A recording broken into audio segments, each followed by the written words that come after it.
जल्द ही पंजाब में जो चुनाव आएंगे, आप देख लेना। अभी आप तो सिर्फ स्वाति मालीवाल इनकी पोल खोल रही है और राघव चड्ढा खोल रहे हैं। जैसे जैसे चुनाव पंजाब के नजदीक आएंगे और भी गदावर नेता इनसे दूरी बनाते नजर आएंगे। इन्हें क्या लगा केजरीवाल ने भी राघव चड्ढा को क्यों उपनेता पद से हटाया? क्योंकि वो जनता से जुड़े मुद्दे उठा रहे थे। और केजरीवाल को कोई भी वो व्यक्ति अपनी पार्टी का पसंद नहीं है जो इनसे एक कदम आगे जाने की कोशिश करेगा। यदि किसी ने भी इनसे एक स्टेप आगे जाने की कोशिश की तो केजरीवाल जी ने उसको या तो शांतिप्रिय तरीके से, या फिर धक्के मारकर, या फिर अपने गुंडे से पिटवा कर उसको पार्टी से अलग किया। ये है इनकी राजनीति। राघव चड्ढा जो है वो बेसिक मुद्दे उठाकर लेकर आते थे, लेकिन उनको रोक दिया जाता था। किसी भी चीज को लेकर, कोई भी कार्य को लेकर उनको रोक दिया जाता। तो केजरीवाल उनको आगे ही नहीं आने दे रहे थे, अपनी बात को रखने ही नहीं दे रहे थे। तो जहाँ पर जब हम जिस पार्टी में हैं, अगर वही हमें आगे बात ना रखने का मौका दे तो वो क्या करेंगे उस पार्टी में? जब हाथ मतलब सीट होते हुए भी हमारे हाथ काट दिए जाएंगे तो क्या फायदा उस पार्टी में रहने? जैसे कुमार विश्वास जी को रियलाइज हुआ, थोड़ा जल्दी हो गया, लेकिन राघव चड्ढा जी को थोड़ा समय लगा। देखिए, हमारे पुराणों में लिखा है कि यदि आपका विवाह एक अच्छी कन्या से हो जाए तो परिवार भी और आप भी दोनों का विकास होता है और सब कुछ बदल जाता है, भाग्य चमकता है। तो वही बात राघव चड्ढा जी के साथ हुई। अगर बहुत पहले नहीं समझ आया तो अपने विवाह के 2-2.5 वर्षों बाद समझ आ गया। लेकिन केजरीवाल साहब ये लोअर कोर्ट के फैसले को ऐसे प्रेजेंट कर रहे हैं जैसे सुप्रीम कोर्ट ने बरी कर दिया, इंटरनेशनल कोर्ट ने बरी कर दिया। अब इसके कहीं सुनवाई की जरूरत नहीं है कि लोअर कोर्ट ने जो फैसला दिया उसी को अंतरिम फैसला मान लिया जाए, उसी को बोल दो कि यही कट्टर ईमानदार है। ऐसे थोड़ी ना काम चलता है। यदि लोअर कोर्ट के फैसले को ही मानना है तो फिर हाई कोर्ट, सुप्रीम कोर्ट ये सब बंद कर दो। जल्द ही पंजाब में जो चुनाव आएंगे, आप देख लेना। अभी आप तो सिर्फ स्वाति मालीवाल इनकी पोल खोल रही है और राघव चड्ढा खोल रहे हैं। जैसे जैसे चुनाव पंजाब के नजदीक आएंगे और भी गदावर नेता इनसे दूरी बनाते नजर आएंगे, क्योंकि डूबते जहाज में कोई भी नहीं चढ़ना पसंद करेगा। मगर ये तो आरोप लगा रहे हैं कि ये सब चुनाव को देखते हुआ मेरे साथ राजनीतिक द्वेष निकाला गया। ऐसा कोई घोटाला हुआ ही नहीं। आम आदमी पार्टी कहते निचली अदालत से तो हम छूट कर आए हैं। ये सिर्फ हुआ है कि केजरीवाल की इमेज को कैसे भी करके खराब किया जाए, क्योंकि भाजपा केजरीवाल की इमेज से डरती है। देखिए जी, कट्टर ईमानदार सभी के, को हाँ। मालूम है हाँ। कि केजरीवाल जब मुख्यमंत्री थे बिना पोर्टफोलियोज के, हाँ। उस समय दिल्ली सरकार का ऐसा कोई विभाग नहीं था जिस पर भ्रष्टाचार का दाग नहीं था। मैं ये आपको, और ये जो इन्होंने बोला है कि मैं वहाँ पे एकदम आरोपी की हैसियत में नहीं खड़ा, इन्होंने कोर्ट में ये बोला कि मुझे निचली अदालत ने बरी कर दिया है, डिस्चार्ज करा था, अक्यूटल नहीं हुए थे जी। आपको मालूम है डिस्चार्ज और अक्यूटल में डिफरेंस रहता है। डिस्चार्ज होना मतलब चार्जशीट देखी, उन्होंने बोला कि ये चार्जशीट जो है वो केस के योग्य नहीं है, डिस्चार्ज कर देना। और अक्यूटल होना होता है जब अदालत में दोनों तरफ के गवाह पेश होते हैं, सबूत रखे जाते हैं, पूरी प्रक्रिया चलती है, सारे सबूत देखने के बाद जज कहती है इसके अगेंस्ट कुछ नहीं मिला, इसको बाइज्जत बरी करते हैं, वो होता है अक्यूटल होना। लेकिन केजरीवाल साहब ये लोअर कोर्ट के फैसले को ऐसे प्रेजेंट कर रहे हैं जैसे सुप्रीम कोर्ट ने बरी कर दिया, इंटरनेशनल कोर्ट ने बरी कर दिया। अब इसके कहीं सुनवाई की जरूरत नहीं है कि लोअर कोर्ट ने जो फैसला दिया उसी को अंतरिम फैसला मान लिया जाए, उसी को बोल दो कि यही कट्टर ईमानदार है। ऐसे थोड़ी ना काम चलता है। यदि लोअर कोर्ट के फैसले को ही मानना है तो फिर हाई कोर्ट, सुप्रीम कोर्ट ये सब बंद कर दो। यही केजरीवाल थे जब लोअर कोर्ट में इनके अगेंस्ट फैसला आ रहा था, ये हाई कोर्ट भी जा रहे थे, ये सुप्रीम कोर्ट के भी दरवाजे खटका रहे थे। आज एक लोअर कोर्ट ने, ऐसे ही आपको मालूम होगा कि जब कोविड का समय था उस समय न्याय बिंदु जज ने इनको जमानत दे दी। वोकेशनल जज सिर्फ 2 दिन के लिए आई थी और उन्होंने ये बोला था कि मैं इतने सारे हजारों पेज कहाँ पढ़ूंगी मैं 2 दिन में, तो इनको जमानत दे दी थी। और उसके तुरंत बाद हाई कोर्ट ने उसकी जमानत पर स्टे लगा दिया था। अब ये जो जज थे जतेंद्र प्रताप सिंह, जिन्होंने इन्हें डिस्चार्ज करा है, किसी ने बोला कि वो जज बायस है? हालांकि उन्हीं जज ने आम आदमी पार्टी के अमनुतुल्ला खान को भी जमानत दे दी थी, इनके एक और थे उनको भी दी थी, और जो कपिल मिश्रा थे उनकी तो याचिका खारिज कर दी थी इन्हीं जज साहिबा ने। और जो हमारी माननीय सांसद है सुश्री बांसुरी स्वराज जो हैं, उन्होंने मानहानि केस की एक याचिका लगाई थी इन्हीं जज के आगे, जतेंद्र प्रताप सिंह। उन्होंने कहा था ये मानहानि का केस ही नहीं बढ़ रहा, याचिका खारिज कर दी। तो क्या किसी ने बोला कि बीजेपी की याचिकाएं खारिज हो रही हैं और आम आदमी पार्टी को डिस्चार्ज किया जा रहा है, इनको जमानतें मिल रही हैं तो जज बायस है? ऐसे नहीं बोला जाता। जज ने जो फैसला लिया होगा उस समय ठीक लिया होगा, जज के मेरिट पे क्वेश्चन नहीं उठाना चाहिए, और किसी ने उठाया भी नहीं। और जो थे अभिषेक मनु सिंह भी, आपको मालूम है सीता से तलवार, जिसको कोर्ट ने बोला था कि इसको अरेस्ट किया जाए अभी के अभी, कहाँ? गुजरात हाई कोर्ट ने उसी दिन रातों रात कोर्ट खोलकर कपिल सिब्बल जो हैं वो वहाँ से कोर्ट से अपने पक्ष में फैसला लेकर आए थे। उस समय थे चंद्रचूड़ सिंह। क्या किसी ने बोला 22 हैं? आपको मालूम है राहुल गांधी जो है, जिन्हें लोअर कोर्ट गुजरात की हाई कोर्ट ने क्या 2 साल तक इनके सजा सुनाई थी और चुनाव पर प्रतिबंध लगा दिया था। फिर इनके वकील जो अभिषेक मनु सिंघवी हैं, वो सुप्रीम कोर्ट गए और राहुल गांधी को राहत दिलाई। और सुप्रीम कोर्ट में चीफ जस्टिस कौन थे? चंद्रचूड़ सिंह। इधर कौन थे? अभिषेक मनु सिंघवी। इन दोनों के फादर आपस में मित्र भी थे।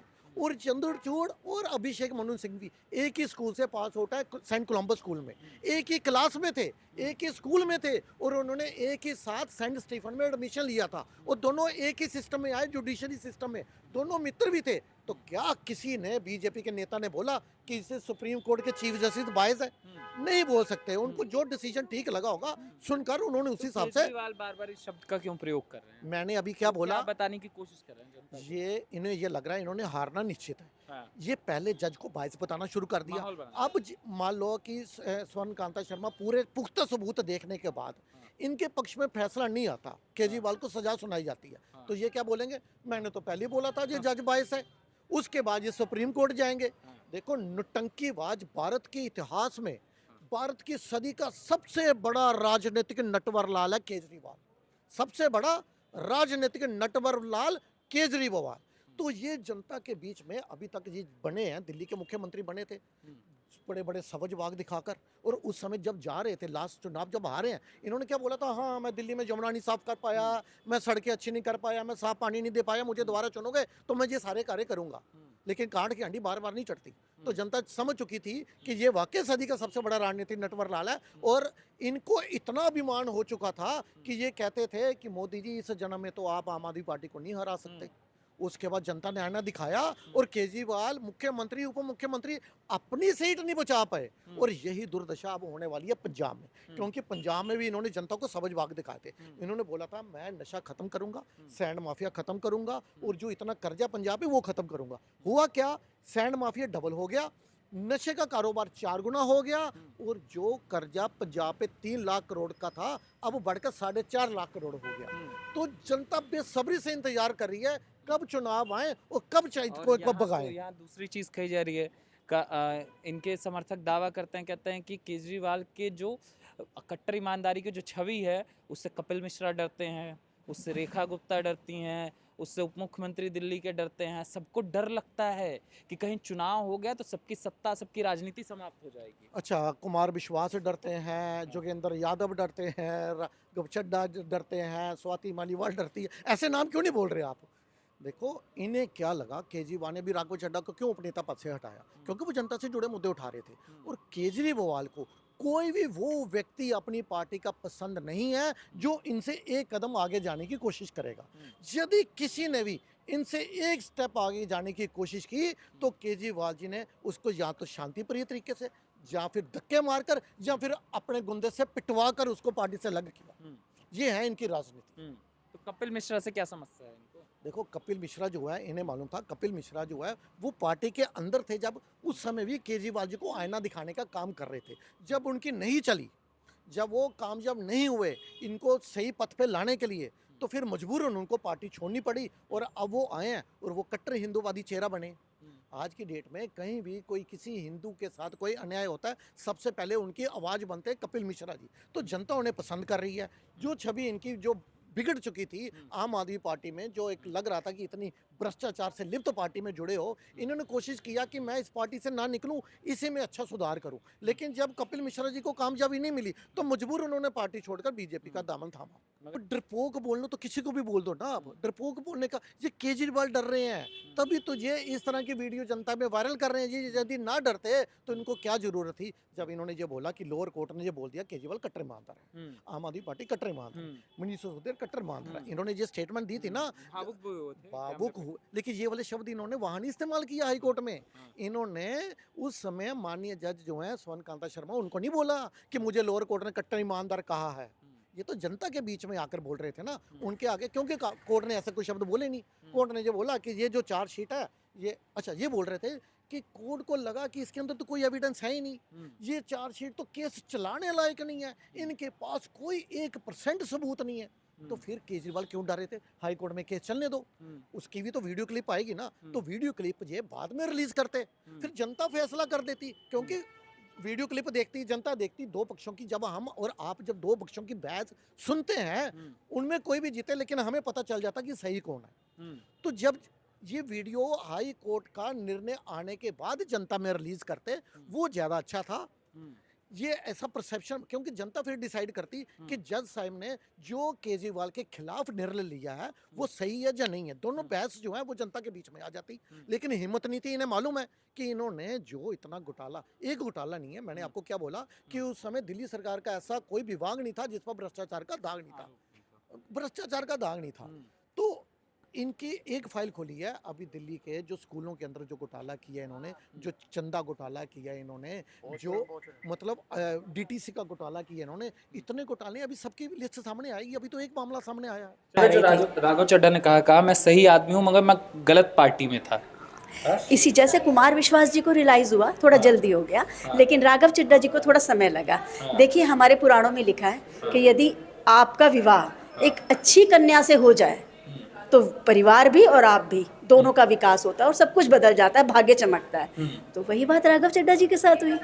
अगर बहुत पहले नहीं समझ आया तो अपने विवाह के 2-2.5 वर्षों बाद समझ आ गया, ठीक है ना। और आप ये सोचिए राघव चड्ढा जी जो बयान दे रहे हैं, उन्होंने भी अपनी आत्मा को मारकर कितने फैसले केजरीवाल जी के चुप रह के सहे होंगे, क्योंकि राघव चड्ढा एक नवयुवक है, एक युवा पीढ़ी का नेता है। वो अपने कामों को, अपनी विचारधारा को देश के विकास में इस्तेमाल करना चाहता है। वहाँ उसको नहीं समझ आया, इसी कारण चाहे उसे देर से समझ आया, परंतु वो बोला तो सही, आया तो सही, और वो अच्छे से जानते हैं कि मोदी जी उसको वो प्लेटफॉर्म देंगे। तो अच्छे विचार लेकर निचली अदालत से छूटे थे। उन्होंने कहा देखो एक ईमानदार की आज जीत हुई है, उस ईमानदार को फिर से हाई कोर्ट में फंसाने की कोशिश हुई, आरोप लगाते हैं। सब जानते हैं कितने ईमानदार हैं वो। अगर उनकी ईमानदारी इतनी ही अच्छी होती तो क्या शीश महल बनता? आपने भी बहुत सीएम देखे होंगे, ठीक है, आपकी मतलब बहुत से सीएम दिल्ली के देखे होंगे, शीला दीक्षित भी थी, लेकिन ऐसा मुद्दा शीश महल जैसा कभी नहीं हुआ। और मतलब मैं आपको कैसे समझाऊं कि ईमानदारी को अपना ध्येय बनाकर आप दिल्ली की पॉलिटिक्स में आपने एंटर किया, आपको जनता ने अपना इतना प्यार दिया कि आपको चीफ मिनिस्टर बना दिया, कोई आपको जानता भी नहीं था।